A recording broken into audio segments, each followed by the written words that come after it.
آگے لو. السلام علیکم ورحمۃ اللہ وبرکاتہ. اعوذ باللہ من الشیطان الرجیم. بسم اللہ الرحمن الرحیم. نحمده ونستعینه ونستغفره ونؤمن به ونتوکل علیہ ونعوذ باللہ من شرور انفسنا ومن سیئات اعمالنا. من يهده الله فلا مضل له ومن يضلل فلا هادي له. ونشهد أن لا إله إلا الله وحده لا شريك له. ونشهد أن سيدنا ونبينا ومولانا محمدا عبده ورسوله أرسله بالحق بشيرا ونذيرا. قال الله سبحانه وتعالى في شأن حبيبه تشريفا وتعظيما. أعوذ بالله من الشيطان الرجيم. بسم الله الرحمن الرحيم. إن الله وملائكته يصلون على النبي يا أيها الذين آمنوا صلوا عليه وسلموا تسليما. اللهم صل على سيدنا وشفيعنا ومولانا محمد وعلى آله وأصحاب سيدنا ومولانا محمد وبارك وسلم عليه. اللهم صل على سيدنا وشفيعنا ومولانا محمد وعلى آله وأصحاب سيدنا ومولانا محمد عدد كل ذرة 100,000 مرة. اللهم صل على سيدنا وشفيعنا ومولانا محمد وعلى آله وأصحاب سيدنا ومولانا محمد النبي الأمي الذي قرنت البركة بذاته ومحياه وتعطرت العوالم بطيب ذكره ورياه. إن نريد إلا الإصلاح ما استطعت وما توفيقي إلا بالله عليه توكلت وإليه أنيب. رب اشرح لي صدري ويسر لي أمري واحلل عقدة من لساني يفقهوا قولي. والله يقول الحق وهو يهدي السبيل. بزرگوں اور دوستوں، پروردگار عالم کا بے انتہا فضل اور اس کا احسان اور کرم ہے کہ اس نے ہمیں سرکار دو جہاں حضور اکرم صلی اللہ علیہ وسلم کی امت میں پیدا فرمایا اور اس امت میں پیدا ہونے کا ہمیں فخر عطا فرمایا. الحمدللہ. ساتھ ہی اللہ تعالیٰ نے ہمیں اپنے کرم سے اہل اللہ کی نسبتوں سے سرفراز فرما کر اسی نسبت کے عنوان میں حلقہ شریفین جہری اجتماعی طور پر ذکر جہری کرنے کے لیے، یعنی زور سے ایک ساتھ اللہ کا ذکر کرنے کے لیے اللہ نے ہمیں یہاں جمع فرمایا. تجدید ایمان کے طور پر کچھ باتیں کہنے اور سننے کی کوشش کی جاتی ہے، جیسا کہ حضور اکرم صلی اللہ علیہ وسلم نے ارشاد فرمایا جددو ایمانکم، تم اپنے ایمان کو تازہ کرو. تو صحابہ کرام رضوان اللہ تعالی علیہم اجمعین نے سرکار سے دریافت فرمایا کہ اللہ کے رسول کیف نجدد ایماننا، ہم اپنے ایمان کیسے تازہ کریں، کیسے نیا کریں؟ تو سرکار نے فرمایا بقول لا الہ الا اللہ، قول لا الہ الا اللہ کے ذریعے تم اپنے ایمان کو نیا بناؤ، تازہ کرو. تو معلوم ہوا کہ ایمان میں کچھ بوسیدگی، پرانا پن آ جاتا ہے ہمارے ماحول کی وجہ سے، ہمارے ذہن و فکر، ہمارے ماحول کے اثرات کی وجہ سے ایمانی جو کیفیتیں ہیں اس میں زنگ آ جاتا ہے، اس میں کمی آ جاتی ہے. تو کلمہ لا الہ الا اللہ کے علم اور اس کا فہم، اس کا شغل کے ذریعے، یا پھر کلمہ لا الہ الا اللہ کے ذکر کے ذریعے ایمان میں تازگی پیدا ہوتی ہے. اور ایک مرتبہ سرکار نے ارشاد فرمایا کہ ایمان انسان کے دل جو ہے زنگ آلود ہو جاتا ہے، دل میں زنگ آ جاتا ہے، یعنی ایمان میں. تو صحابہ نے دریافت فرمایا اس زنگ کو جلا دینے، زنگ کو دور کر کے جلا بخشنے کا طریقہ کیا ہے؟ تو حضور نے فرمایا موت کو یاد کرنا اور قرآن پاک کی تلاوت کرنا. قرآن پاک کی تلاوت کے ذریعے اور موت کو یاد کرنے کے ذریعے اپنے قلب کی ایمان کے زنگ کو دور کیا جا سکتا ہے. سب سے پہلی بات تو یہ ہے کہ ایمان کہتے کس کو ہے؟ ہر کوئی دعویٰ کرتا ہے کہ میں ایمان والا ہوں. ہر مسلمان دعویٰ کرتا ہے کہ میں ایمان والا ہوں. ایمان والا ہونے کا جو فائدہ سرکار دو جہاں کے زمانے میں صحابہ کرام جو پہلے اس امت کے مسلمان تھے، مومن تھے، ان لوگوں نے ایمان کا جو فائدہ حاصل کیا، کیا ہم اپنی زندگی میں ایمان کا وہی فائدہ حاصل کر رہے ہیں؟ ہمیں بھی وہی فائدہ مل رہا ہے جو صحابہ ایمان لا کر، ایمان کے ذریعے صحابہ نے جو فائدہ حاصل کیا تھا؟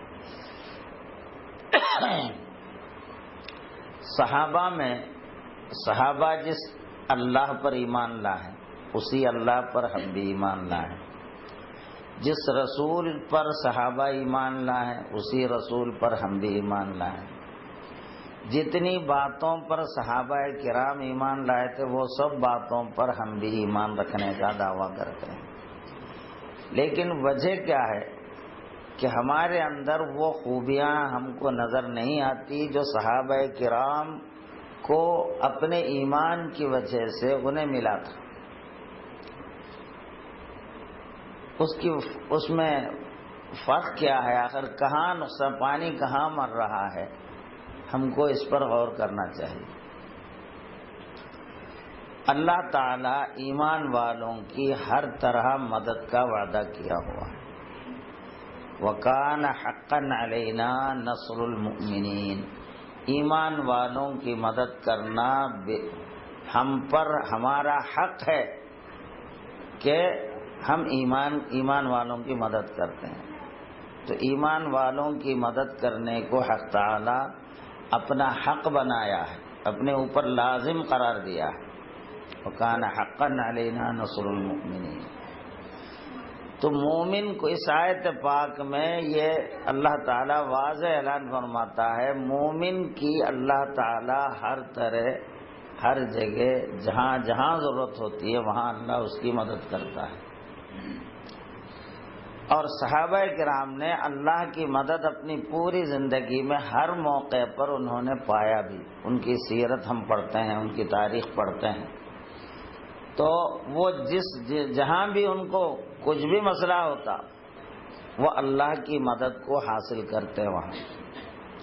اور ایسے مدد اللہ سے انہوں نے لیا کہ ہماری عقلیں حیران رہ جاتی کہ ہم کو تو سمجھ میں بھی نہیں آتا کہ اس طرح بھی اللہ سے کوئی مدد لیتا ہے.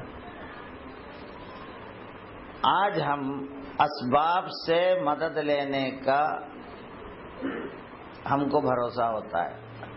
کسی بھی مخلوق سے جب ضرورت پڑتی ہے پولیس سے مدد لینا، ڈاکٹروں سے مدد لینا، پیسے والوں سے مدد لینا، طاقتور، جسمانی طاقتور یعنی پہلوان قسم کے لوگوں سے مدد لینا، بہرحال اس طرح ایک دوسرے سے مدد لینا ہم کو سمجھ میں آتا ہے.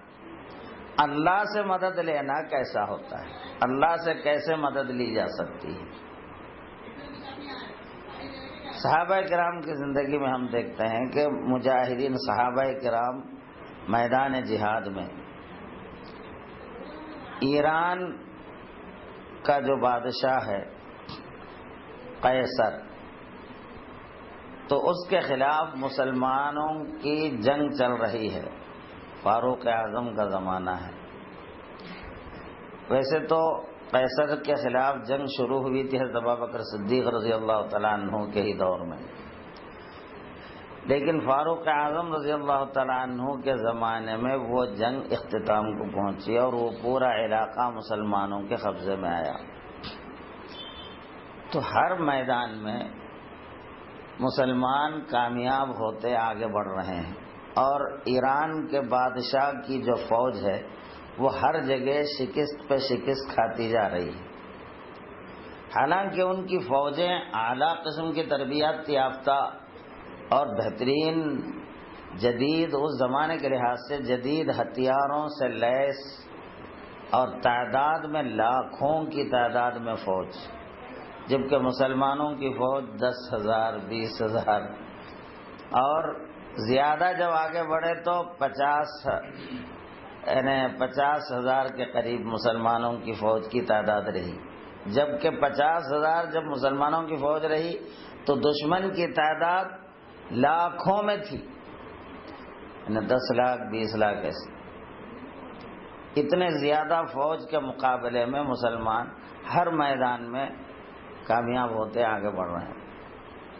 تو قیصر بادشاہ کے جو فوجی جو جنرلز ہیں وہ سب حیران ہیں، پریشان ہیں کہ آخر یہ لوگوں کے پاس وہ کون سی چیز ہے جس کی وجہ سے یہ لوگ ہر میدان میں کامیابی حاصل کر رہے ہیں، فتح حاصل کر رہے ہیں، تعداد میں کچھ نہیں، ہتھیار میں کچھ نہیں، ہتھیار بھی ان کی کوئی معمولی ہے، کوئی زیادہ اچھے ہتھیار ان کے پاس نہیں ہے، زیادہ تعداد بھی نہیں ہے فوجیوں کی، اور فوجی لباس بھی ان کے پاس صحیح نہیں ہے، اور کھانے پینے کے لیے بھی کوئی زیادہ بندوبست جیسے ان کے پاس ہے ویسے بندوبست ان لوگوں کے پاس نہیں ہے۔ آخر کس وجہ سے یہ کامیابیوں پر کامیابی حاصل کرتے جا رہے ہیں؟ آخر ان کے پاس وہ کون سی چیز ہے؟ تو رستم جو ایران کے بادشاہ کا ایک سپہ سالار تھا، اس نے مسلمانوں کے پاس ایک آدمی، ایک پیغمبر بھیجا اپنی جانب سے کہ تمہارے کسی آدمی کو ہمارے پاس بھیجو تاکہ ہم آپس میں کچھ گفتگو کر لیں جنگ سے پہلے، ممکن ہو یہ جنگ ٹل جائے۔ تو اصل میں اس کو تجسس تھی کہ مسلمانوں کے پاس وہ کون سی ہتھیار ہے، وہ کون سی چیز ہے جو ہر میدان ان کے ہاتھ میں ہے، اس کو جاننا چاہتا تھا۔ تو اب مسلمانوں کی طرف سے ایک فوجی جو حضرت عبداللہ الاوز رحمۃ اللہ علیہ، شریعت نام کچھ میں بھول رہا ہوں،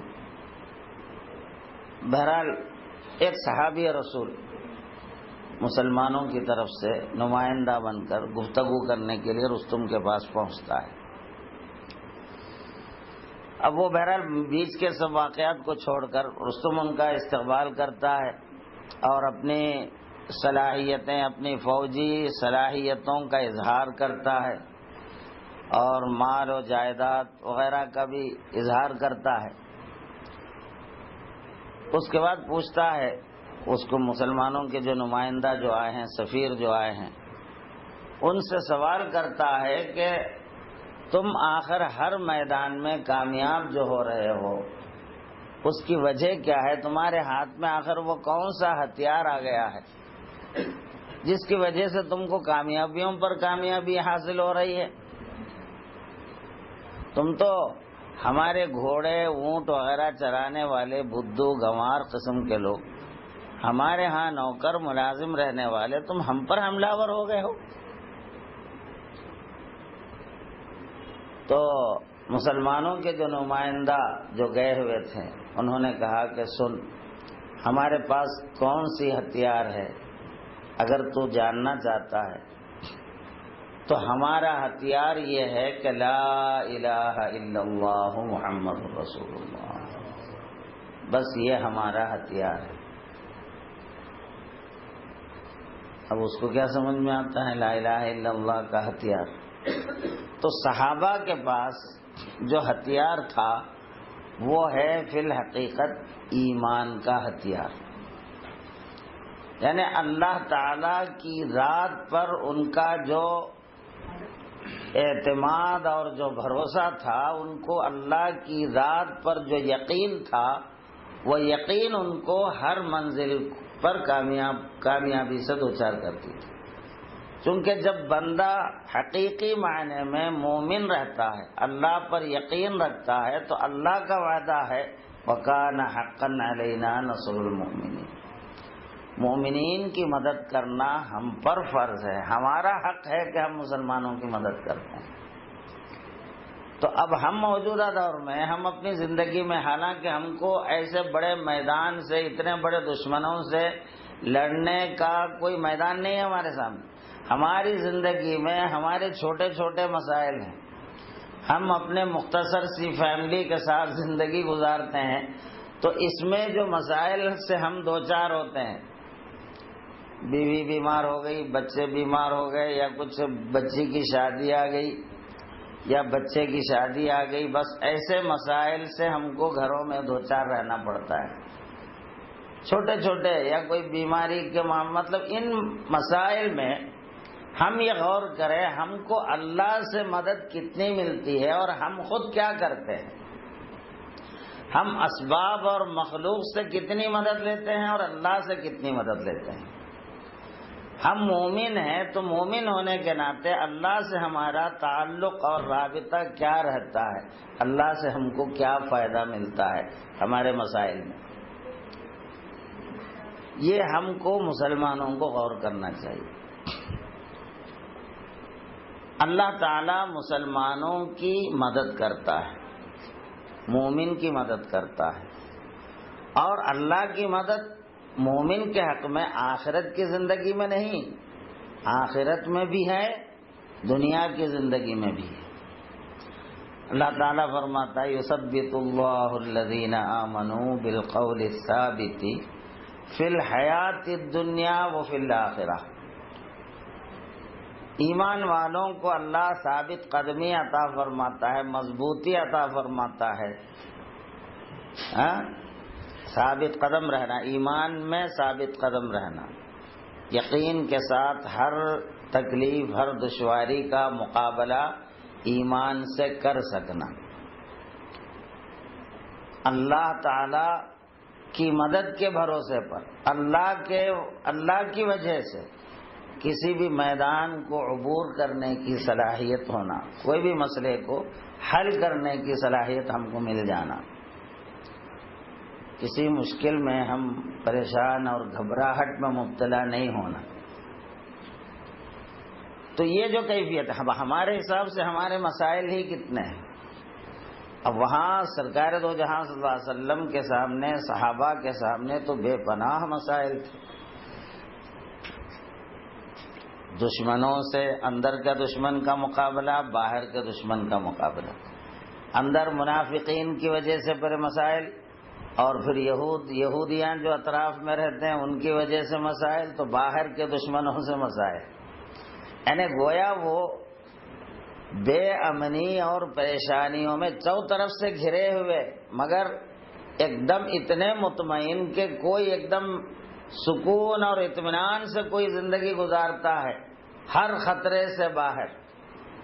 حضور صلی اللہ علیہ وسلم کی سرکار صحابہ کرام حضور صلی اللہ علیہ وسلم کی کا پہرا دیا کرتے تھے. رات دن تلوار لے کے سرکار کے در اقدس کے سامنے صحابہ کھڑے ہوا کرتے تھے سرکار کی حفاظت کے لیے.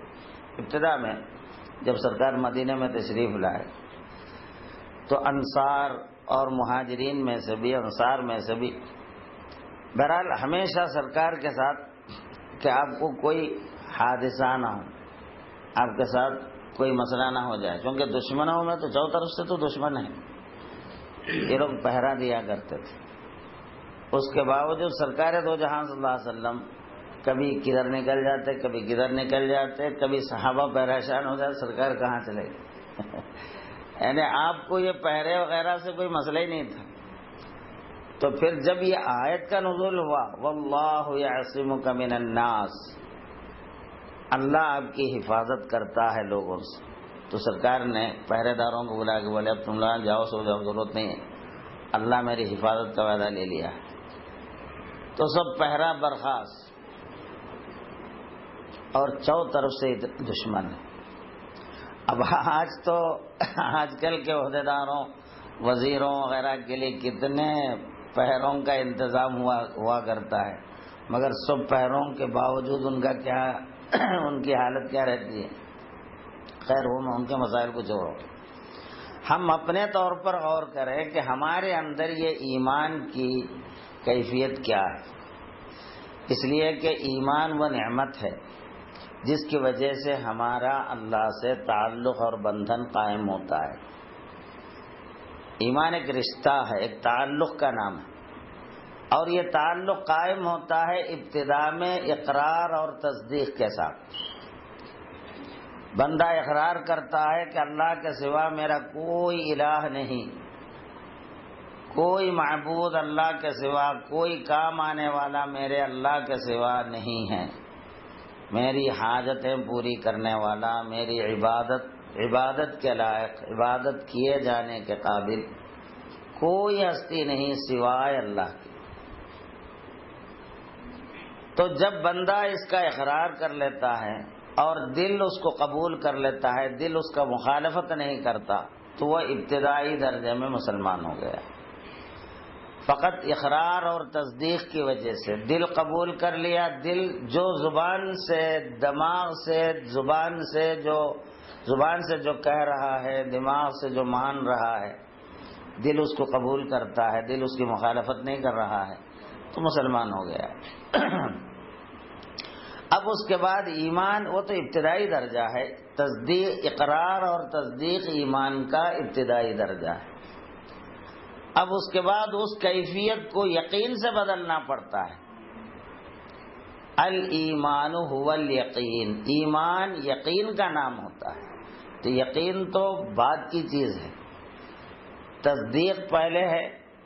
پہلے انسان اقرار کرتا ہے، مانتا ہے، پھر تصدیق کرتا ہے، اس کو سچ جانتا ہے، پھر اس کے بعد کا منزل آتا ہے تحقیق کرتا ہے کہ میں جو مان لیا ہوں، جس کی میں نے تصدیق کی ہے، اس کی حقیقت کیا ہے،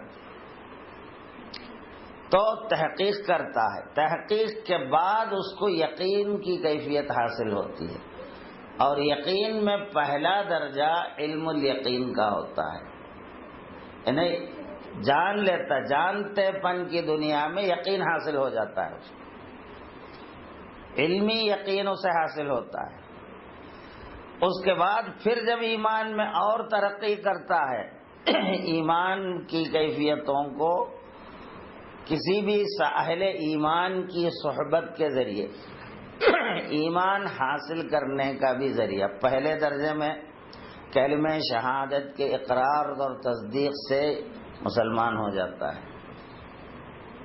اس کے بعد اہل ایمان کی صحبت ضروری ہوتی ہے، جیسے قرآن نے فرمایا یا ایھا الذین آمنوا اتقوا اللہ، اے ایمان والو اللہ سے ڈرو، وکونوا مع الصادقین، ایمان میں جو سچے ہیں، جو ایمان میں سچے ہیں ان کے ساتھ رہو، ان کی صحبت میں رہو، تاکہ تمہارے ایمان میں بھی سچائی آ جائے، تمہارے ایمان میں سچائی پیدا ہو جائے، سچے ایمان والے ہو۔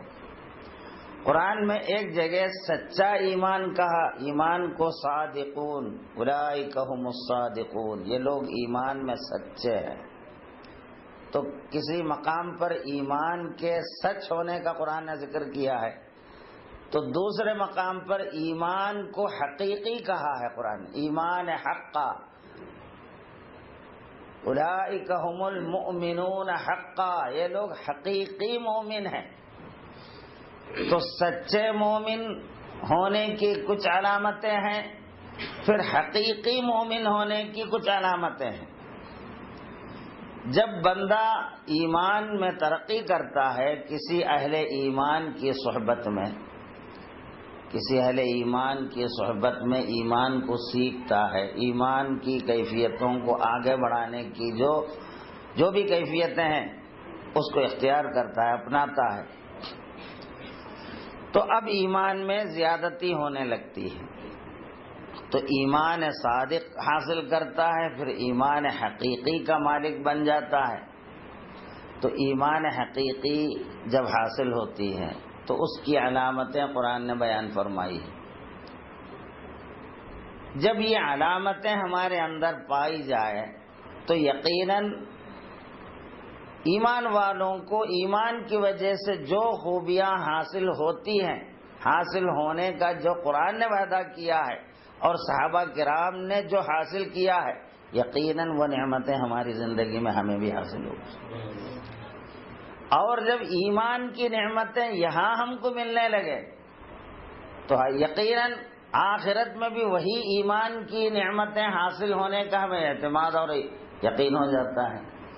آخرت کے لیے بھی جب ایمان کا فیض آپ کو یہاں مل رہا ہے تو یقیناً وہاں بھی ملنے والا ہے۔ وہ ایمان کا فیض آپ اگر یہاں نہیں پا رہے ہیں، مومن ہوئے، مسلمان ہوئے، مگر مسلمان ہونے، مومن ہونے کا جو فائدہ آپ کو ملنا چاہیے یہاں نہیں مل رہا، تو پھر کیا بھروسہ آپ کو آخرت میں ایمان کا فیض ملے گا؟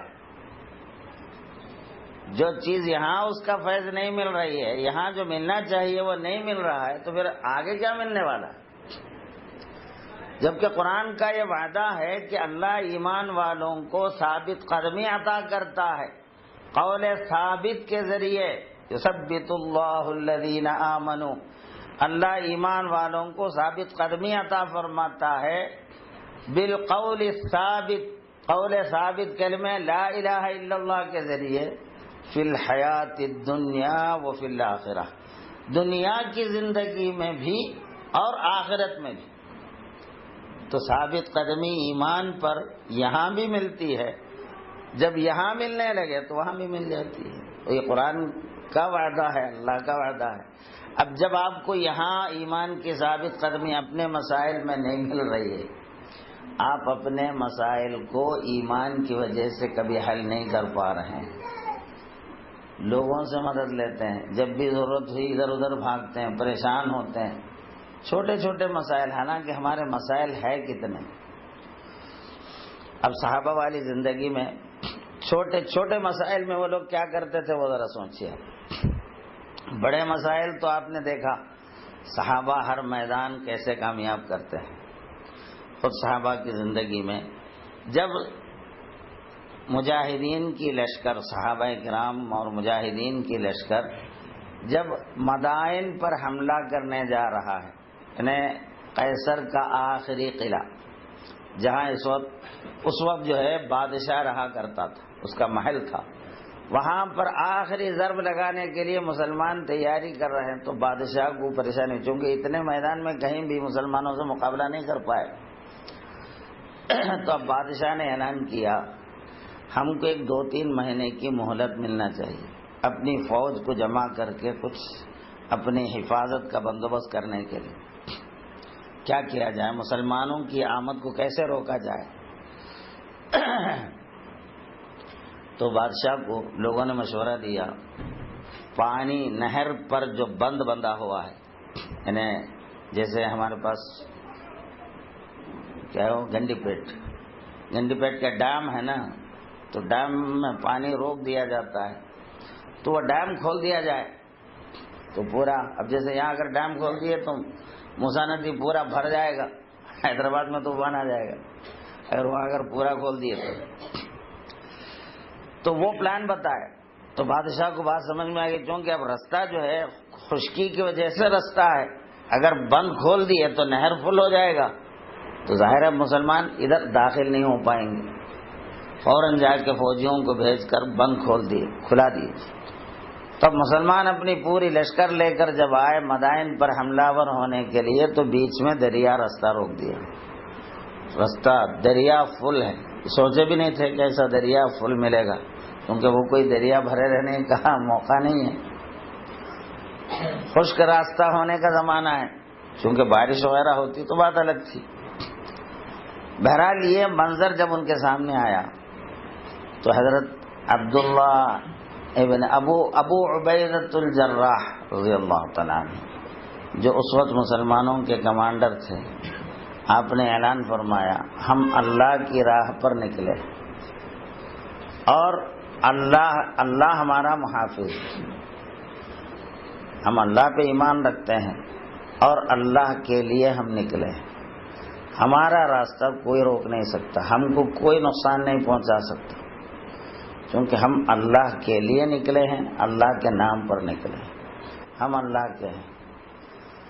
سارے مجاہدین کی طرف مخاطب ہو کے فرمایا دیکھو میں اللہ کا نام لے کر اپنا گھوڑا دریا میں چھوڑ رہا ہوں, تم سب میرے ساتھ ایک ساتھ دریا میں گھوڑے کے ساتھ کود جانا. دریا لبالب فل بھرا ہوا, اس میں گھوڑا لے کر کودنا تو گویا خودکشی کرنے کے مطابق. مگر ان کا ایمان, ان کو اللہ پر جو یقین تھا, جو بھروسہ تھا کہ پانی ہمیں نہیں ڈبا سکتی, پانی اللہ کے مخلوق ہے, وہ اللہ کے حکم پہ جو چاہے کر سکتی ہے. جب اللہ ہماری تائید میں ہے, اللہ کی مدد ہمارے ساتھ ہے, تو پانی ہمارا کیا نقصان کر سکتا ہے. تو جب یقین بندے کو اللہ پر قائم ہو جاتا ہے تو ما سوی اللہ کا جو ڈر اور خوف ہوتا ہے وہ اس کے دل سے ختم ہو جاتا ہے. اب پانی کا ڈر بھی اسی میں شامل ہے. تو آپ اللہ کا نام لے کے گھوڑے کا لگام کھینچ کے چھوڑ دیتے ہیں, پورے مجاہدین بیک وقت نعرے تکبیر کے ساتھ کود جاتے ہیں ندی میں. پوری لشکر, مورخین لکھتے ہیں نہر پر سے پوری لشکر گھوڑوں پر ایسے جا رہی ہے کہ جیسے خشکی پر گھوڑے دوڑتے ہیں اس طرح پانی میں گھوڑے دوڑ رہے تھے. یہ منظر جو دیکھے ایرانیاں, وہ لوگ بڑے یہ تو پورے شیاطین آ رہے ہیں, دیو آمدن بھاگو, قلعہ خالی کر کے بھاگ گئے پورے. جنگ کی نوبت ہی نہیں آئی کیونکہ اب ان سے کیا جنگ کر سکتے ہیں. تو اللہ تعالی مسلمانوں کے عقیدہ اور ایمان کے مطابق اللہ تعالی گھوڑے کے پاؤں کے نیچے دریا کو خشک کر دیا, حالانکہ نظر نہیں آ رہا یہ چیز. تو یہ ایمان والی کیفیت ہے اللہ سے مدد لینے کا. مومن جیسا مومن اللہ پر اعتماد کرتا ہے اللہ تعالیٰ اسی حیثیت سے اس کی مدد کرتا. آج کل کے زمانے میں اللہ کی مدد سب کو سمجھ میں بھی نہیں آتا. ہاں پیسے والوں سے مدد لینا بولے تو سمجھ میں آتا ہے, طاقتور لوگوں سے مدد لینا, پہلوانوں سے مدد لینا بولے تو یہ سمجھ میں آ جاتا ہے, پولیس کی مدد لینا بولے تو یہ بھی سمجھ میں. اللہ کی مدد ہے بھائی, چونکہ مسلمان ہے وہ اس کے خلاف بھی نہیں بول سکتے, مگر اندر کی دنیا ہمارا کھوکھلا ہے ہم کو ذرا اعتماد نہیں اللہ پر, سمجھے نہیں. ہم کو اپنے جیب پر جتنا بھروسہ ہے اللہ پر اتنا بھروسہ نہیں, مگر ہم اپنے کو مسلمان بولتے ہیں, مومن بولتے ہیں, نام کے مسلمان ہیں, مومن ہے چونکہ مسلمانوں کے پیٹ میں پیدا ہوئے ہیں اس لیے مسلمان ہیں. ورنہ ہم اسلام کے تقاضوں کو تو ہم جانتے ہی نہیں ہیں. اسلام کس کو کہتے ہیں, ایمان کس کو کہتے ہیں, ایمان کی نعمتیں کیا ہوتی ہیں, اس کا ہم کو کچھ بھی نہیں پتا. بس کچھ نمازوں کے عادی ہو گئے تو نماز پڑھ لیتے بس. ایمان تو سیکھنا پڑتا ہے.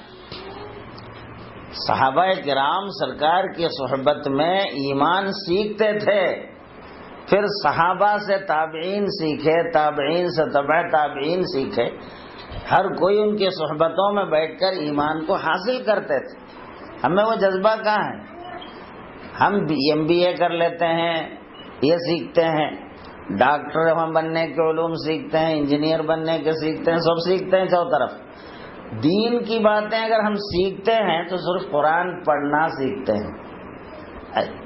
الف بے تیسر قرآن مول صاحب سے سیکھ لیے, اب قرآن پڑھنا سیکھ لیے تو ہم سمجھ جاتے ہیں کہ بس ہم دین سیکھ لیے, ہو گیا دین.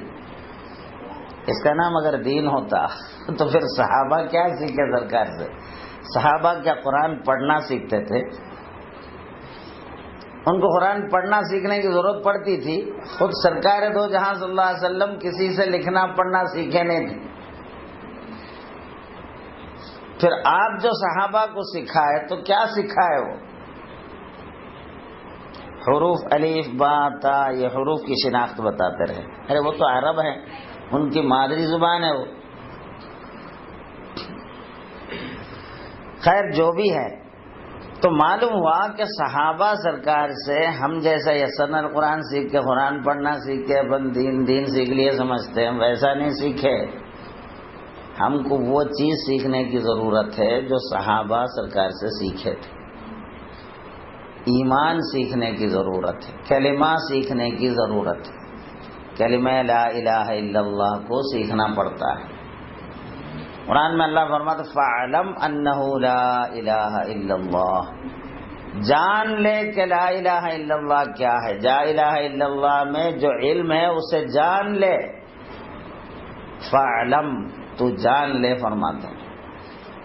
تو کلمے میں علم ہے، کلمہ لا الہ الا اللہ کے اندر کچھ علم ہے جس کو اللہ جاننے کا حکم فرماتا ہے.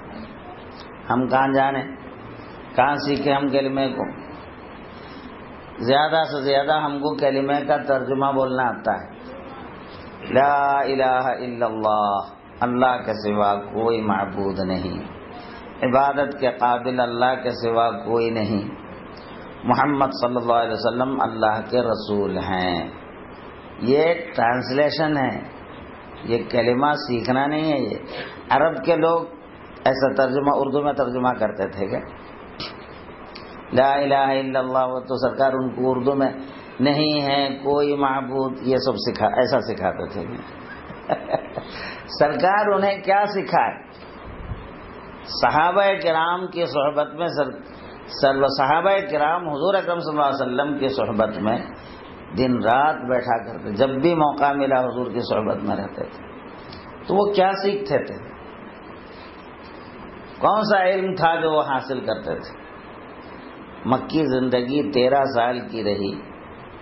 13 سال میں نہ نماز فرض ہوا، نہ روزہ فرض ہوا، نہ حج فرض ہوا، نہ زکوٰۃ فرض ہوئی، اور دیگر جتنے احکام ہیں کچھ بھی فرض نہیں ہوئے. نماز معراج میں فرض ہوتی ہے، اور معراج 12ویں سال یعنی ہجرت سے 1 سال پہلے معراج ہوتی ہے. تو معراج میں نماز فرض ہوئی ہے. یہ 12 سال تک تو نماز بھی فرض نہیں تھی. جب نماز فرض نہیں تو سرکار نماز کو سکھاتے صحابہ؟ وضو کے مسائل، نماز کے مسائل، نماز کے شرائط، وضو کے شرائط، غسل کی، یہ سب سکھانے کی ضرورت کہاں ہے؟ جب یہ فرض ہی نہیں ہے تو یہ مسائل کہاں سے سکھاتے؟ جب نماز فرض ہوئی تب نماز کے لیے وضو بھی فرض ہوا. اب وضو کرنے کا طریقہ سکھانا پڑا. وضو کن چیزوں سے ٹوٹتا ہے، وضو کے ارکان کیا ہے، وضو کے شرائط کیا ہیں، پانی کیسا ہونا، وہ سب بہرحال پورے وضو کے مسائل. اور پھر نماز کے جتنے شرائط ہیں، نماز کے جتنے ارکان ہیں، نماز کن باتوں سے فاسد ہوتی ہے، یہ ساری باتیں نماز فرض ہونے کے بعد کے عنوانات ہیں. یہ 12 سالہ زندگی میں صحابہ سرکار کی صحبت میں بیٹھ کر کون سا علم سیکھتے تھے؟ تو وہ لوگ ایمان کو سیکھتے تھے، کلمہ لا الہ الا اللہ سیکھتے تھے، جس کی وجہ سے جب ان کو حکم ہوا کفار کا ظلم و ستم جب حد سے بڑھنے لگا تو صحابہ کسی بھی تکلیف ان کو ایمان کی کیفیت سے ہٹا نہیں سکتی تھی. ان کے اندر اتنی ہمت، ان کے اندر اتنی ایمان پر استقامت تھی. ہر تکلیف گوارا ہے، مگر اللہ اس کے رسول کو چھوڑنا گوارا نہیں. اللہ کے، اس کے رسول کے ہو کے رہنا، یہی اس حال میں موت بھی آ جائے غم نہیں. یہ صحابہ کی کیفیت تھی. ہر تکلیف گوارا، لیکن ایمان چھوڑنے تیار نہیں. وہ لوگ کفار تو یہی مار مار کے بولتے تھے کہ تم اسلام چھوڑو، اپنے باپ دادا کے مذہب کو دوبارہ قبول کرو تو ہم تم کو چھوڑ دیں. تو اتنا مارتے تھے صحابہ میں سے بعض کو اتنی تکلیفیں پہنچائی، مگر وہ ہر تکلیف پر حضرت بلال کو تو اتنا مارتے تھے کہ ہر ضرب پر، ہر مار پر آپ کی زبان سے احد احد، اللہ ایک، اللہ ایک، بس یہی نکلتا. کیا مستی تھی ان کے اندر. یہ تکلیف مار کوڑوں پہ کوڑے کھاتے جا رہے، احدن کی صدا لگائے جا رہے ہیں. تو کیا نشہ تھا وہ ایمان کا نشہ، وہ کیا خوبی تھی ان کے اندر ایمان کی. تو بہرحال میرا عرض کرنے کا مطلب یہی ہے کہ ہم کو اپنے باطن کا جائزہ لینے کی ضرورت ہے، کیونکہ ہم ایمان ہی وہ نعمت ہے جس کی وجہ سے ہم کو قبر سے لے کر پوری زندگی میں کامیابی کی گارنٹی جس سے ہو سکتی ہے۔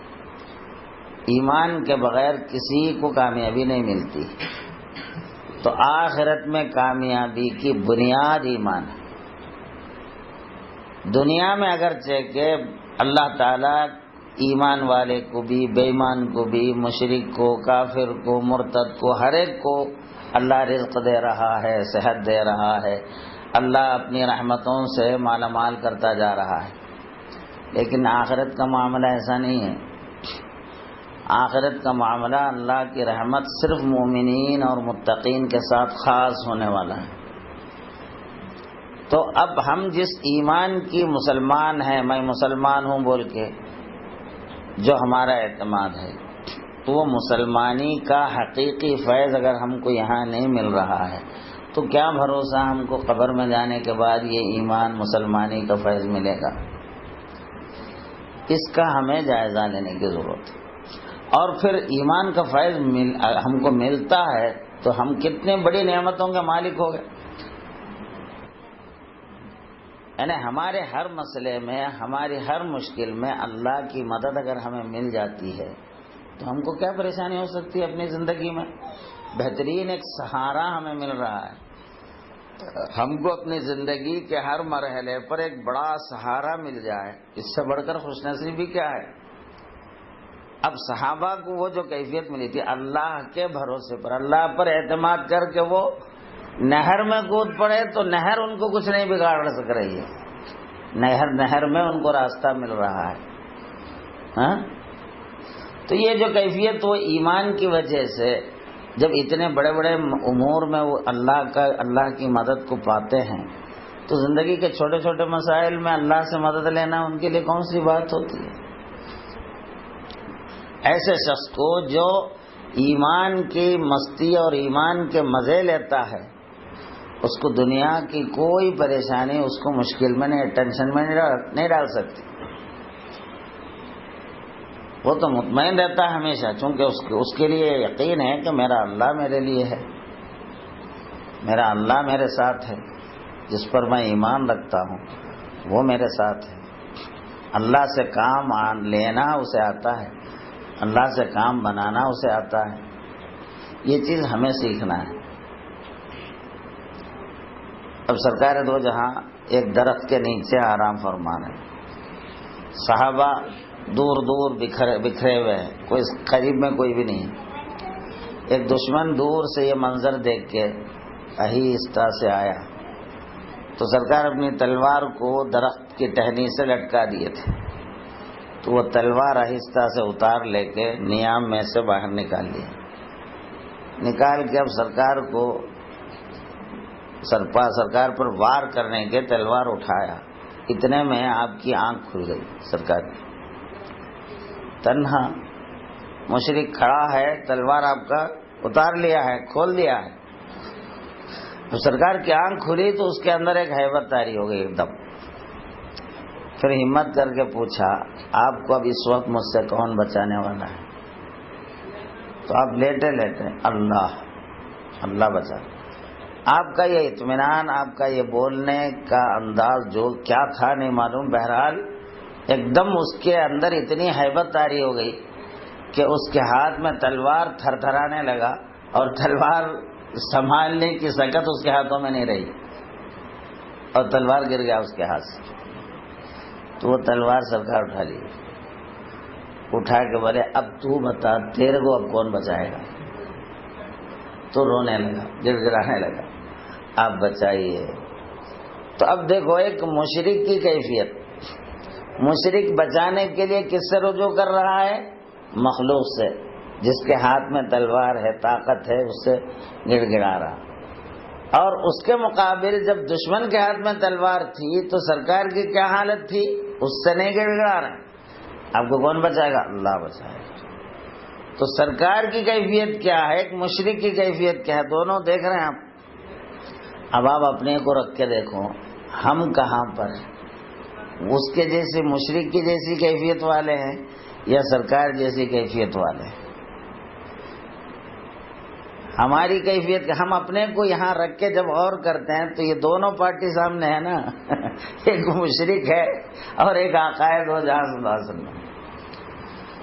تو ہم خود کو رکھ کے غور کریں ہماری کیفیت کیا ہے، تو انتہائی افسوس کی کیفیت ہماری ہے. وہ ایمان والی کیفیت ہم اپنے اندر ڈھونڈے بھی تو ہمیں نہیں ملتی. کیا وجہ ہے؟ تو ہم خواب غفلت میں سو کر جو چیز سیکھنا چاہیے، زندگی کی قیمت پر ایمان ہمیں سیکھنا چاہیے. اگر زندگی دینا پڑے تو نقصان میں نہیں رہتے. اگر ایمان مل جائے کسی کے پاس سے، اس کے بدلے میں کچھ بھی کرنا پڑے، دنیا کا کوئی بھی نقصان کرنا پڑے، کوئی غم نہیں، کوئی افسوس نہیں، کیونکہ جو نعمت اس کے بدلے میں ملتی ہے وہ اللہ مل جاتا ہے. ایمان حاصل کرنے کا مطلب اللہ مل جانا ہے. حقیقت میں سچا ایمان، حقیقی ایمان ہی یہی ہے کہ مومن کو اللہ مل جائے، مومن کو یہ اعتماد ہو جائے کہ میرا اللہ میرے ساتھ ہے، میری ہر مشکل میں میرا کام آنے والا میرے ساتھ ہے. یہ اعتماد اور بھروسہ مل جائے. اور جب اللہ کی مدد کا اعتبار قائم ہو. فاروق اعظم کا ہی زمانے میں ایک واقعہ، نہیں فاروق اعظم کے زمانے کا نہیں، سرکار دو جہاں صلی اللہ علیہ وسلم کے زمانے کا ہے. ایک صحابی رسول مسلمان جو ہیں، ایک یہودی سے کچھ پیسے قرض لیا. اب اللہ سے کام لیتے ہیں صحابہ، کیسے کام لیتے ہیں وہ بتانا چاہتا ہوں. ایک یہودی سے کچھ پیسے قرض لے کے تجارت کے سفر پر نکل پڑے. تو سمندر میں بھی سفر کرتے تھے عرب کے لوگ، کشتیوں کے ذریعے، بادبانی جہازوں کے ذریعے. تو اب وہ لوگ جدھر سفر کیے وہ کشتیوں کے ذریعے سفر کر کے جانا تھا. تجارت کے سامان لے کر جو بھی یہاں سے ملا یہاں خرید لے کے جاتے، وہاں لے جا کے بیچتے، پھر وہاں سے چیزیں لے کے ادھر آتے یہاں بیچتے. یہی کام ان کا ہوتا تھا، تجارت کا سفر قافلوں کی شکل میں. تو سمندروں میں بھی جاتے تھے، سمندر کا سفر تھا. تو یہ قرض لے کر ایک مقررہ مدت میں فلاں تاریخ کو یہ پیسے میں آپ کو لوٹا دوں گا، یہ وعدہ کر کے یہودی سے کچھ پیسے قرض لیے. اب سمندری سفر تھا، وہ جا کے وہاں پہنچے تو کیا ہوا، وہاں تجارت جو چیزیں سب بیچ کے جب نکلنے کے لیے تیاری کرنے لگے تو سمندر میں طوفان آ گیا. ہوائیں، شدت کی ہواؤں کی وجہ سے وہ لوگ نکل نہیں سکتے تھے، اور امید یہ تھی کہ اب 10-15 دن تک بھی نہیں نکل سکتے.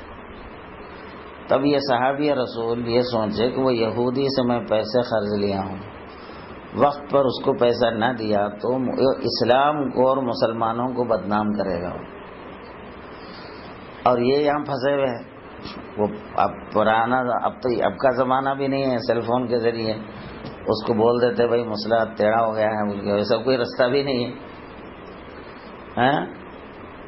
اب تو مختلف طریقے ہیں نا پیسے پہنچانے کے، بینک کے تھرو بھیج سکتے ہیں. بہرحال مشکل بہت سے راستے ہیں جو پیسے بھیجنے کے. پہلے وہ سب کام تھا. تب انہوں نے سوچا یہودی کو وقت پر تو پیسے دینا ہے، کیسا بھی ہو پہنچنا ہے. تو وہ ذرا جنگل میں جا کے ایک بانس کا ایک ٹکڑا بمبو کاٹ کے لا کے اس کو 2 حصوں میں چیر کے، پرانے زمانے میں سکوں کی شکل میں رقم ہوتی تھی، نوٹا نہیں تھے، تو وہ سکے جو اس کو دینا تھا، جتنا پیسہ دینا تھا وہ پورے سکے یہ بمبو میں جمع کرے، لین سے جمع کے وہ بمبو کو ملا دی. ایک چٹھی بھی اندر لکھ کے رکھے، یہ میں تم سے جو قرض لیا تھا فلاں تاریخ کو دینے کے وعدے پر، یہ پیسہ میں تمہارے طرف بھیج رہا ہوں، قبول کر لو. اپنا نام بھی لکھ کے سائن کر دے کے وہ چٹھی بھی اندر رکھے، خوب دھاگے سے اس کو بند کے سمندر کے پاس آ کے اللہ سے دعا کرے، اللہ تو جانتا ہے یہودی سے میں وقت پر دینے کا وعدہ کر کے لیا ہوں، اب یہ پیسے اس کو پہنچانے کا میرے پاس تو کوئی راستہ نہیں، تو جانتا ہے میری نیت کو، ورنہ وہ یہودی اسلام کو بدنام کرے گا۔ اے اللہ یہ پیسہ میں تیرے حوالے کرتا ہوں، تو اس کو وقت پر پہنچا دے۔ یہ کہہ کے بسم اللہ الرحمن الرحیم پڑھ کے سمندر میں پھینک دیا ہو، کر سکتے ایسا؟ اللہ پر جو ان کو اعتماد ہے، پیسہ بمبو میں رکھ کے سمندر میں ڈال دیا ہوگا۔ یہ اعتماد، بھروسہ، غیب پر یقین۔ اب دوسرے دن وہ یہودی کو گھر میں بیٹھے تو سکون نہیں آ رہا، تو بیوی کو بولے بھائی چلو ذرا باہر نکلیں گے۔ وہ نکلتے نکلتے ساحل کی طرف پہنچے، سمندر کے ساحل پہ۔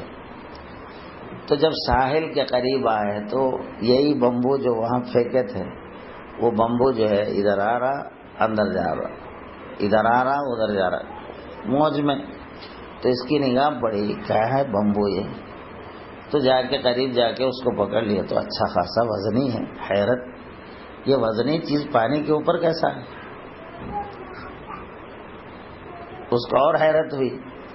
بہرحال اس کو لا کے یہ ڈوریاں دیکھ اس کو کھول دے کر کے، تو پورا سکہ اس میں سے گرا۔ یہ چٹھی ملی، یہ پڑھا، اللہ اکبر، یہ مسلمان ان کے خدا کا ان کے ساتھ یہ معاملہ، فوراً جا کے سرکار کے ختموں پہ مسلمان ہو گیا تھا۔ یعنی یہ ایک مسلمان جو اللہ سے کام لیتے ہیں، اس کا ان کا انداز دیکھو، پھر اس کی وجہ سے جو فیض ملتا ہے۔ تو کہنے کا مطلب یہ ہے کہ مسلمان اپنے اسلام اور ایمان کی وجہ سے دنیا کے بڑے بڑے مسائل کو حل کر لیتا ہے۔ صحابہ کے دور میں صحابہ اپنی زندگی کے ہر مسئلے کو اللہ سے حل کرنا سرکار سے سیکھے تھے۔ حضور نے سکھایا تم کو ایک نمک کی کنکری ہونا ہے تو اللہ سے لو، تمہارا چپل کا تسمہ ٹوٹ جائے تو اللہ سے مانگو۔ اب چپل ٹوٹے سے اللہ سے مانگنا کیا ہے، نمک کی کنکری کے لیے اللہ سے مانگنا کیا ہے، سمجھ میں آتا ہے؟ مگر سرکار نے یہ سکھایا چھوٹی چھوٹی ضرورت بھی تم اللہ سے پوری کرواؤ، اللہ سے لو، اللہ سے اپنے معاملے کو اتنا استوار کرو، درست کرو کہ تمہاری چھوٹی چھوٹی ضرورت بھی تم کو اللہ سے مل جائے۔ سمجھ میں آ رہی بات؟ تو ایمان کا یہ فیض ہوتا ہے۔ تو ہم کو کوشش کرنا چاہیے کہ ہماری ایمان کی کیفیتیں ایسی ہی ہوں، سمجھے نہیں؟ یعنی اللہ پر ہمارا یقین اور ہمارا اعتماد مضبوط سے مضبوط ہو جائے۔ تو اس کے لیے ایمان کا جو علم ہے وہ اہل علم سے، جو وہ علم جانتے ہیں، جو ایمان جانتے ہیں، ان سے وہ چیزیں سیکھ لینی چاہیے، تاکہ ہمارے اندر وہ ایمانی کیفیت پیدا ہو جائے، اور اللہ کے ہونے کا اعتماد، اللہ کی مدد کا اعتماد ہمارے اندر مضبوط ہو جائے، تو پھر ہم کو کوئی مشکل ہماری زندگی میں ستاتی نہیں۔ ہر مشکل میں انہیں بولتا، مومن یہ کہتا کہ میرا اللہ ہے میرے ساتھ۔ کوئی بادشاہ کا بیٹا جیسا کہے، اس کو کوئی مشکل ہے، میرے باپ سلامت ہے۔ کوئی مالدار کا بیٹا، اس کو اگر کوئی مشکل ہو، انہیں یہ سمجھتا میرے باپ سلامت ہے۔ ہاں؟ کوئی عورت، اس کو اگر کوئی مسائل ہو تو ہمارے شوہر سلامت ہے۔ تو ہر ایک کو ایک آسرا ہے، تو مومن کو آسرا کیوں نہیں ہے؟ عورت کو آسرا شوہر کا، بیٹے کو آسرا باپ کا، ہاں؟ پھر بندے کو اللہ کا آسرا نہیں ہوتا؟ یہ تو سب مخلوق ہیں، یہ جتنے بھی آسرا ہیں یہ سب مخلوق ہیں، بیچ میں ہاتھ چھوڑ کے الگ ہو جاتے،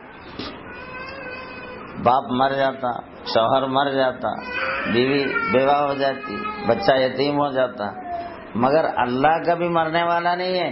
بندے کو اللہ سے الگ ہونے کا تو کبھی سوال ہی نہیں پیدا ہوتا، اللہ سے جدا ہونے کا کوئی مسئلہ ہی نہیں پیش آتا، کیونکہ اللہ کو نہ موت آتی ہے نہ اللہ کو کوئی نقصان ہونے والا ہے۔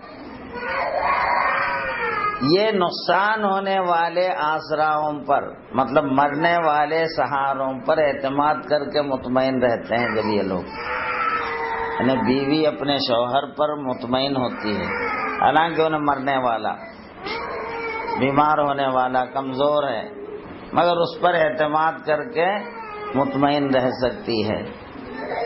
اور بیٹا باپ پر اعتماد کر کے مطمئن رہتا ہے اپنے مسائل کے لیے، حالانکہ باپ کو کبھی بھی موت آ سکتی ہے، کبھی بھی روڈ پہ آ جا سکتا ہے۔ تو پھر بندہ اس اللہ پر ایمان رکھنے کے بعد جس کو کبھی موت نہیں آتی کیوں مطمئن نہیں ہو سکتا؟ اس لیے اللہ تعالیٰ قرآن مجید میں ارشاد فرماتا وَتَوَكَّلْ عَلَى الْحَيِّ الَّذِي لَا يَمُوتُ، اس زندہ پر توکل کر، بھروسہ کر، اس زندہ پر بھروسہ کر جو کبھی مرنے والا نہیں۔ مرنے والوں پہ بھروسہ کر کے جیتا ہے پھر پریشان ہو جاتا ہے، ایسے پہ بھروسہ کر جس کو موت ہی نہیں آتی، تو کبھی غم کرنے کا سوال ہی نہیں پیدا ہوتا، کبھی پریشان ہونے کا مسئلہ ہی نہیں پیدا ہوتا۔ مگر یہ چیزیں ہم کو ایک عجوبہ لگتا ہے، یہ کیسی باتیں ہو رہی ہیں، سمجھ میں نہیں آتا، ایمان کے ساتھ ایسا کیسا؟ تو دیکھو نا، صحابہ کی زندگی پڑھو، میں جو آپ کے سامنے جو واقعات بیان کیا یہ کوئی فرضی قصے کہانی نہیں ہے، یہ جو میں آپ کو سامنے جو واقعات بیان کیا ہوں یہ حقیقی زندگی میں واقع ہونے والے واقعات ہیں، یہ کوئی فرضی داستان نہیں ہے، یہ سمجھے نہیں؟ الف لیلہ بھی وہاں کہانیاں نہیں ہوتے، الف لیلہ کے جو کہانیاں ہیں نا سب جھوٹے فرضی قصے، ایسے کوئی قصے کہانیاں نہیں سنایا ہوں میں آپ۔ تو اللہ تعالیٰ کا احسان ہے، اللہ نے ہم پر یہ احسان ضرور فرمایا ہے کہ ہم کو مسلمانوں کے پیٹ میں پیدا کیا، مسلمان بنایا۔ اب ہم کو اپنے اسلام اور ایمان کو سیکھنے اور سمجھنے کی ضرورت ہے، ہم کو ایمان اور اسلام کی سچائی پرکھ کر اسلام لانے کی ضرورت نہیں ہے، کیونکہ وہ میدان اللہ ہمارے لیے آسان کر دیا ہے، ہم کو خود پیدائشی ہم مسلمان ہیں۔ اب ہم کو اسلام سچ ہے یا نہیں ہے اس کو تحقیق کرنے کی ضرورت نہیں پڑتی، اب وہ تو کوئی غیر مسلم کو اسلام لانے کے لیے وہ ضرورت پڑتی ہے کہ اسلام مذہب جو ہے صحیح ہے یا نہیں ہے، اس کو تحقیق کرنا پڑتا ہے، جانچ پڑتال کرنا پڑتا ہے۔ ہم تو اس میدان سے بچے ہوئے ہیں۔ اب ہم کو ایمان کیا ہے، ایمان کے فائدے حاصل کیسے کرنا ہے، یہ کسی صاحب ایمان کی صحبت میں رہ کر سیکھنے کی ضرورت ہے۔ اگر ہم سیکھیں گے تو ہم یہاں بھی مزے میں رہیں گے، وہاں بھی مست رہیں گے، اور جتنا زیادہ ایمان آیا اتنے زیادہ مزے میں رہو گے تم، آخرت کی زندگی میں بھی یہاں بھی، کیونکہ مومن کی مدد اللہ کا وعدہ ہے، اور مومن اسی کو کہتے ہیں جس کے دل میں اللہ کے تعلق سے یقین آ گیا ہے، اللہ پر اس کا اعتماد صحیح ہوا ہے، درست ہوا ہے۔ سمجھ میں آ رہی بات؟ اب اس کی تفصیلات بیان کرنے کے لیے وقت نہیں ہے۔ اللہ نے جو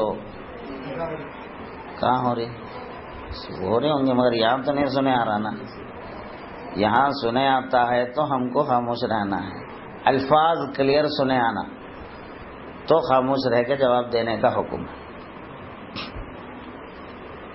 تو بہرحال اللہ تعالی ہم کو ایک توفیق دی ہے، اب اس کی تفصیلات بیان کرنے کا موقع نہیں ہے، انشاءاللہ اللہ اگر توفیق دیا تو پھر تفصیلات ہم کہیں گے، سنیں گے۔